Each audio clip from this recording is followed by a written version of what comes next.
Nagtataas rin daw ng singil ang mga supplier ng mga bilihin sa palengke. Alamin natin ang presyuhan bago pa ang panibagong oil price hike bukas. Para bigyan po tayo ng update live mula sa Balintawak Market, si Mobile Journal Fatima Baduria. Fatima, ano-ano bang mga produkto yung nagmahal na dyan?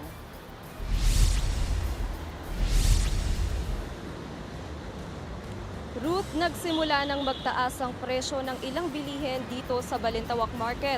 Ayon sa mga nakausap nating vendors dito, nagmahal na rin daw kasi ang singil ng mga nagde-deliver sa kanila dahil na rin sa taas presyo ng petrolyo.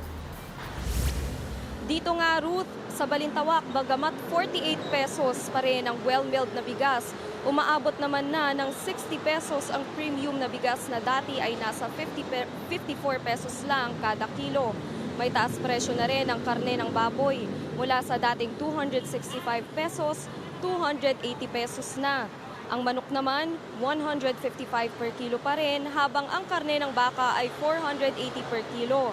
Nagtaas din daw ang presyo ng isda. Ang bangus mula sa 130 pesos noong nakaraang linggo ay tumaas na sa 160 pesos. Ang galunggong, 200 ang isang kilo ngayon na dati ay nasa 180 pesos lang daw. Habang ang tilapia, 120 na ang isang kilo ngayon mula sa dating 100 pesos lang.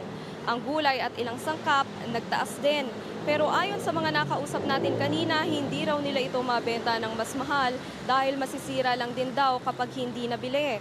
Naglalaro sa 25 hanggang 50 pesos ang ilang pangunahing gulay, habang aabot naman sa 100 hanggang 120 ang kada kilo ng mangga at orange.